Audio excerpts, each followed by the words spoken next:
One type of factoring out the greatest common factor is a special type of factoring the greatest common factor. For this, we look at polynomials with two or more terms that have a first term that contains a negative. Let's start with an example of this to see what this looks like. So we're looking at question 64 out of section 6.1. This is going to be negative 6y minus 72. For this question, we have a negative 6y as the first term. And because this has a negative in the front, the rules of factoring call for us to factor out a negative if the first term is negative. So what happens is this. So before we even factor out any numbers, let's take a look at how we factor out the negative. If I factor a negative out of this, what's going to happen is the sign of what is going to be on the inside here is going to change. So if I factor a negative out of here, this is going to make this term positive.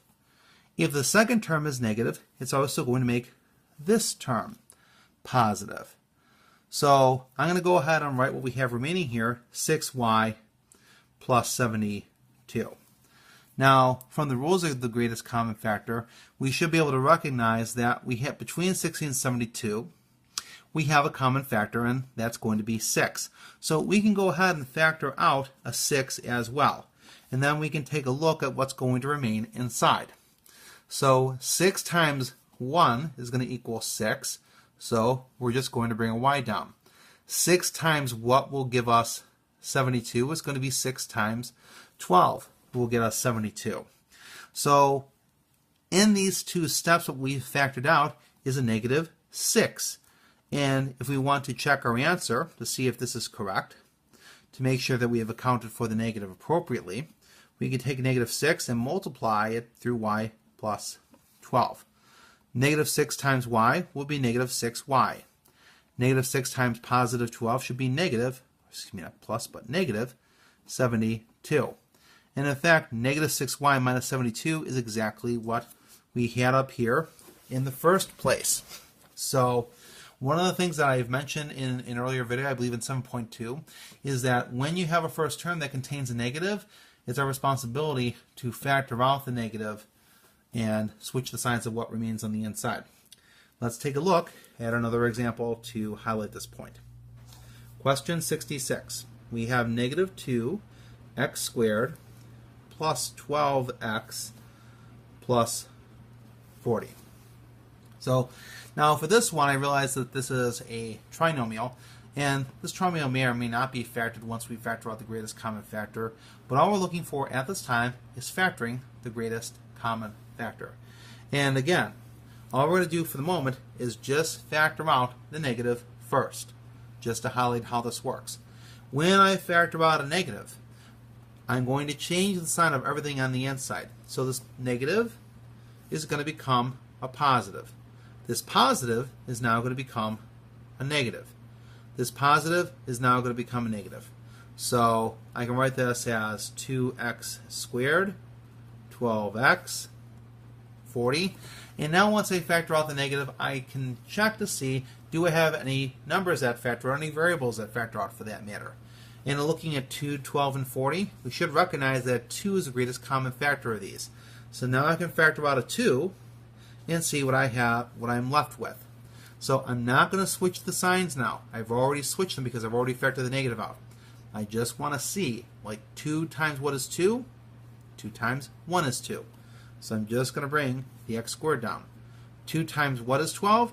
It's going to be 2 times 6 is equal to 12. Bring the x down. 2 times what will give me 40?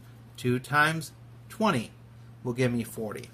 And again, if you're not sure about your work, please feel free to go ahead and check it, and we'll go ahead and do it this last time on the side here. So if we multiply this through, this is going to be negative 2x squared.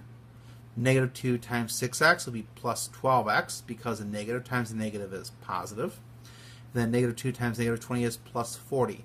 So since we have the same result here that we got over here, we know that this is factored out correctly.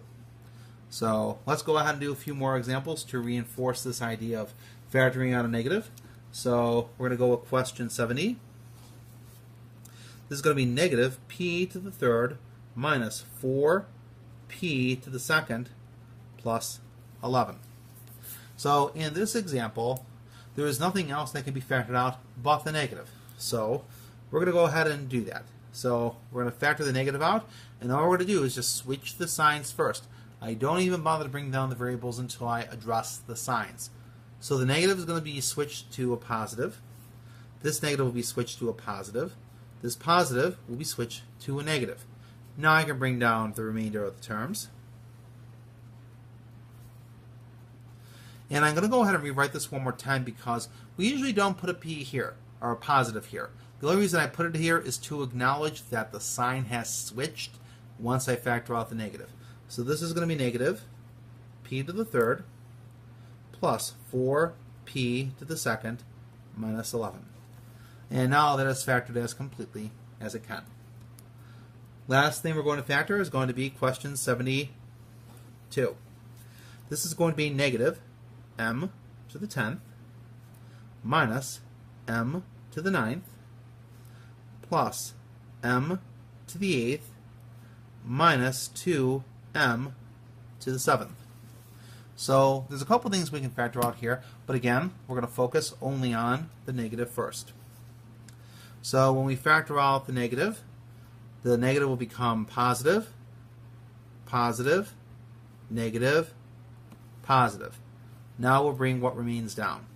Now, for some of you who are comfortable with doing two steps at once and you don't want to write these two steps out, if you're comfortable with that, that's fine. Just so you know, I'm doing this because I'm teaching it.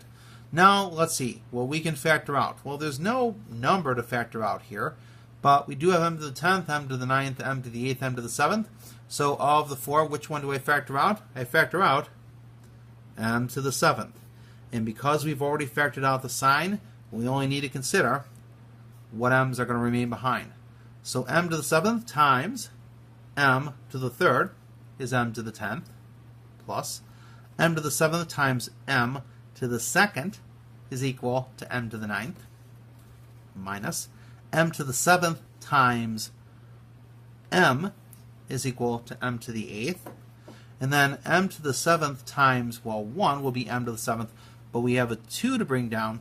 So now we have this polynomial with 4 terms correctly factored with factoring the negative out. I hope that this is helpful.